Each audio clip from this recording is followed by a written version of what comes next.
Welcome to PM7. కుటుంబంలో ఆస్తి తగాదాలను ఎదుర్కొంటున్నారు ప్రముఖ నటుడు నిర్మాత మోహన్ బాబు.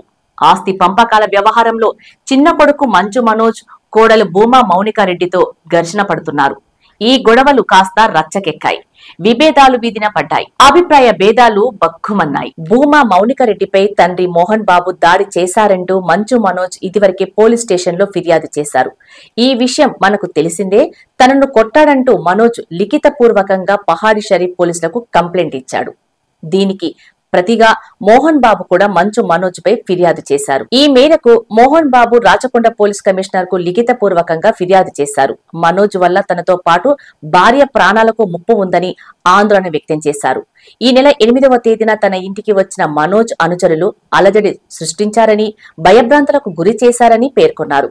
దీని తర్వాత పరిణామాలు శరవేగంగా మారిపోయాయి. ఈ గొడవల నేపథ్యంలో దుబాయ్ లో ఉన్న మోహన్ బాబు పెద్ద కుమారుడు నటుడు మంచు విష్ణు హుటాహుటిన హైదరాబాద్ కు వచ్చారు. వస్తూనే జల్పల్లి ఇంటికి వెళ్లారు. అక్కడే ఆయన తమ్ముడు మనోజ్ గేటు వద్దే బైఠాయించారు. ఆయనతో మాట్లాడకుండా లోనికి వెళ్లారు.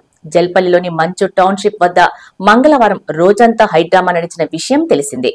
అర్ధరాత్రి వరకు ఉద్రిక్త పరిస్థితులు కొనసాగాయి. అక్కడ పరస్పరం భౌతికంగా దాడులు చేసుకునేంత వరకు వెళ్లాయి. మంచు విష్ణు, మనోజ్ కు చెందిన బౌన్సర్లు పరస్పరం తోసుకున్నారు. ఒక దశలో కొట్టుకున్నారు కూడా. బౌన్సర్లు పరస్పరం కొట్టుకునే సమయంలో మోహన్ బాబు సైతం రంగంలోకి దిగారు. తన ఫ్రస్ట్రేషన్ మొత్తాన్ని మీడియాపై చూపించారు. ఓ ప్రముఖ న్యూస్ ఛానల్ కు చెందిన విలేకరి ముప్పడి రంజిత్ కుమార్ పై దాడి చేశారు.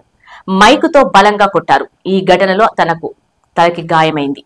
స్వల్పంగా ఫ్రాక్చర్ అయినట్లు స్కానింగ్ లో తేలింది.